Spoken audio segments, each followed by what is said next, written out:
you're making this worse for yourself. Show us your papers immediately, now! I am not required to produce documents on demand. You are disrupting official business. Disrupting what? We have jurisdiction here. You're under investigation. Final warning! My business is federal. It was a busy evening.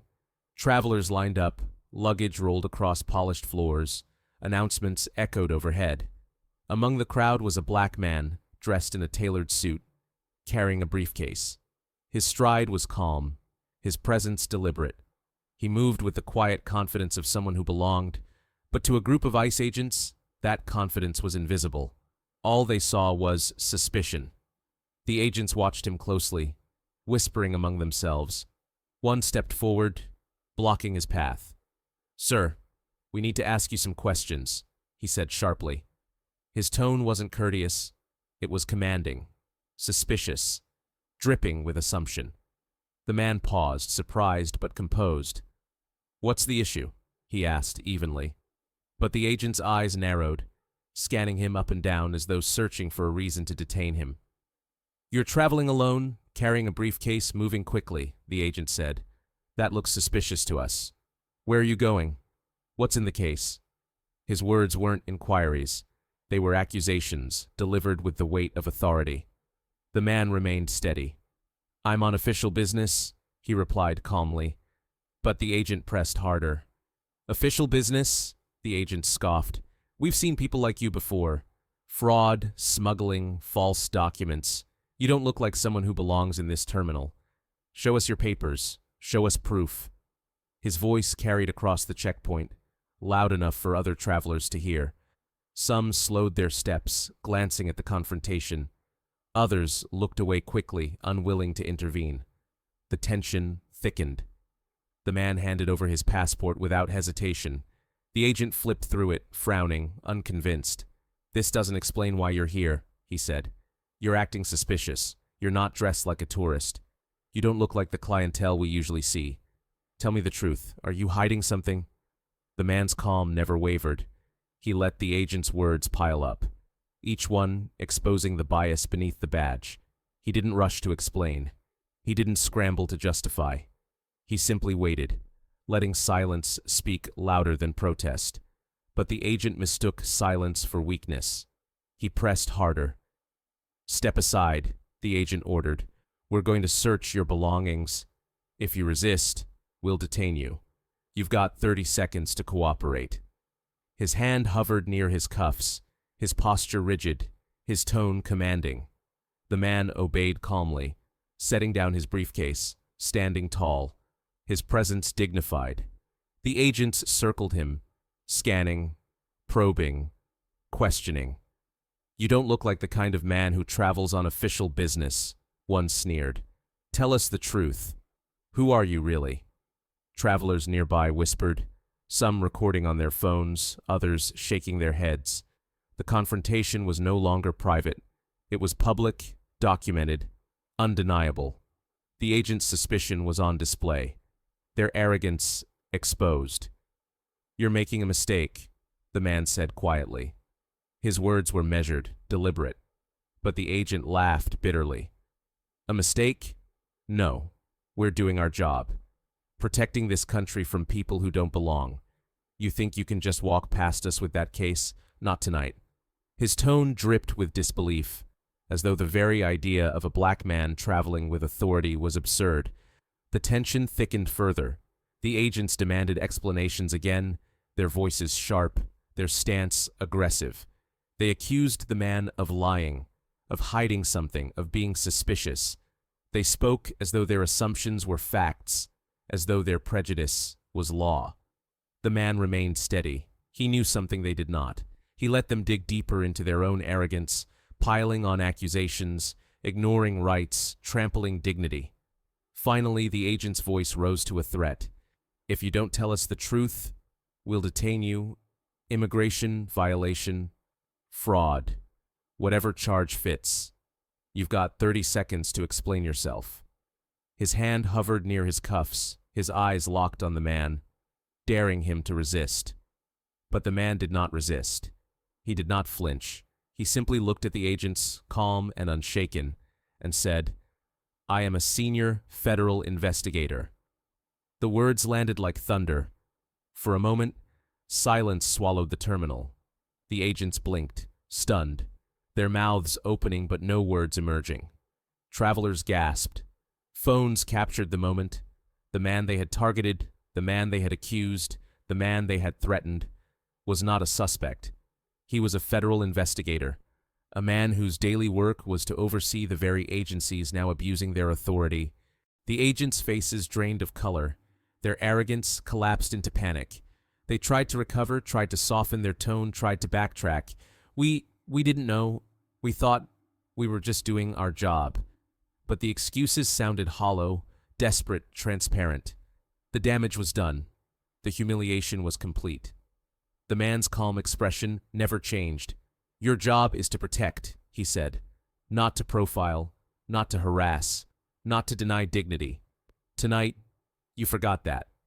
His voice was calm, but it carried the weight of truth, undeniable and unshakable. The agents swallowed hard, their hands trembling slightly. They tried to speak, but no words came.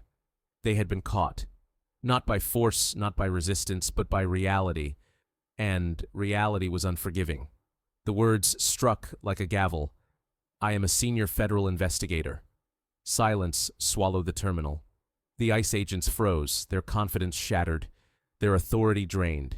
Travelers gasped, phones captured the moment, whispers rippled across the crowd. The man they had accused, the man they had threatened, the man they had tried to humiliate, was not a suspect. He was a federal investigator, a man whose daily work was to oversee the very agencies now abusing their power. The agents stammered, their voices cracking under the weight of humiliation. We didn't know. We thought we were just doing our job." But the excuses rang hollow. Everyone had heard the threats, the accusations, the disdain. Everyone had seen the way prejudice had been wielded like a weapon. And now everyone saw the truth. The agents had tried to criminalize a man who embodied accountability itself. The investigator's calm never wavered. He looked at them steadily, his voice measured but firm. "Your job is to protect," he said, "not to profile, not to harass, not to deny dignity. Tonight, you forgot that." His words carried across the terminal, undeniable, unshakable. The agents swallowed hard, their hands trembling, their authority crumbling.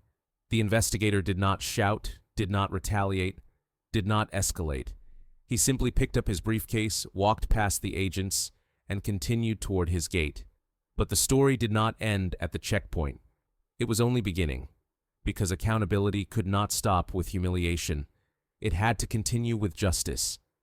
That night, reports were filed, complaints were submitted, internal affairs was notified, witness statements were collected, videos from travelers were uploaded, capturing every word, every gesture, every threat. The agents' misconduct was undeniable, their racial targeting documented beyond dispute. The department moved swiftly. The agents were suspended, stripped of their duties, placed under investigation. Their colleagues whispered, their superiors frowned, their reputations crumbled. The badges they had wielded so arrogantly now weighed heavy, no longer shields but burdens. In court, the agents tried to defend themselves. They claimed they had acted out of caution, out of duty, out of suspicion. They insisted they had not known the man was a federal investigator. They argued that their actions were justified, but the evidence told a different story. Witnesses testified to their tone, their threats, their accusations. Videos showed their posture, their aggression, their disdain. Travelers described their shock. Bystanders recounted their disbelief. Staff explained their outrage. Every detail painted the same picture. Agents who had allowed prejudice to dictate their actions, who had denied dignity to a man based solely on appearance. The prosecution laid out the facts clearly. This was not protection, they argued. This was profiling. This was harassment. This was abuse of authority. They pointed to the agents' words, their threats of detention, their baseless accusations. They reminded the jury that the man had not been a stranger, not a trespasser, not a suspect, but a federal investigator, a guardian of the very law the agents had twisted. The defense faltered, Their arguments collapsed under the weight of evidence. Their attempts to justify sounded desperate, hollow, transparent. The jury saw through them. They saw not protectors of the nation, but violators of its principles. And when the verdict came, it was clear. Guilty. The agents were convicted of misconduct, of abuse of authority, of racial targeting. Their badges were stripped, their careers ended, their pensions revoked. The punishment was severe, the consequences lasting. The very system they had abused now stood against them. The investigator walked away not as a victim, but as a victor. His calm resilience had exposed the rot of prejudice. His dignity had reminded the world that accountability is not optional. It is inevitable. He returned to his office, greeted by respect from colleagues, validation from citizens, recognition of his truth. His presence was celebrated, his authority undeniable. But the story was larger than a handful of agents, larger than one investigator, larger than one night. It was about a system where arrogance collides with accountability, where prejudice collides with resistance, and where justice, though often delayed, can still arrive with force. It was about the countless encounters that never make headlines, the silent battles fought at checkpoints, in neighborhoods, in workplaces across the nation. It was about the dignity denied, the rights ignored, the humanity questioned. And it was about the resilience of those who refuse to be broken, who stand tall, who demand justice. The agent's downfall became a lesson. Authority without respect is nothing. A badge without integrity is only metal. And those who weaponize their position against the innocent may one day find themselves crushed beneath the very law they swore to uphold. The investigator continued his work, overseeing cases, delivering reports, shaping accountability. But the memory of that night lingered. It became part of his story, etched into his identity. Citizens whispered about it, colleagues remembered it, the agents carried it. It was not a scar. It was a badge of resilience. And yet, beyond the office walls, the lesson stretched further. It reached into agencies where prejudice still lurked, into institutions where bias still thrived, into communities where accountability was still resisted. It reminded everyone that justice is not automatic. It must be demanded, defended, delivered. Because prejudice is not just an act, it is a system. And systems do not collapse on their own. They collapse when confronted, when exposed, when resisted by those who refuse to bow. The courtroom verdict was not the end. It was only the beginning of a larger reckoning. Because while a handful of ICE agents faced punishment, the truth is that prejudice does not live in a single checkpoint. It lives in systems, in assumptions, in the quiet corners of authority where bias hides behind uniforms and badges. The investigator knew this. He had lived it long before that night. He had felt the stares, the whispers, the doubts. He had built his career not just against the odds of training and service, but against the odds of perception. And so, when the agents tried to criminalize him for carrying a briefcase through an airport, it was not a new story. It was an old story, repeated in a new setting. But this time, the ending was different. The punishment of those agents sent ripples through the agency. Supervisors held meetings. Training sessions were scheduled. Words like bias, profiling, and accountability echoed in halls where they had once been ignored. The case became a symbol, a reminder that authority without respect is fragile, that arrogance without truth collapses. But symbols alone are not enough. The investigator understood that justice must be more than punishment. It must be prevention. And so he spoke publicly. He gave interviews, not to boast, but to teach. He reminded audiences that dignity is not a privilege, it is a right. He explained that travel, work, or status should never be the measure of respect. Humanity should be. His words resonated. Viewers saw themselves in his calm resilience. They felt validated in their own experiences of being doubted, dismissed, or denied. They saw that accountability was possible, that arrogance could be challenged, that justice could arrive even in places where it had long been absent. The agent's downfall became more than a cautionary tale.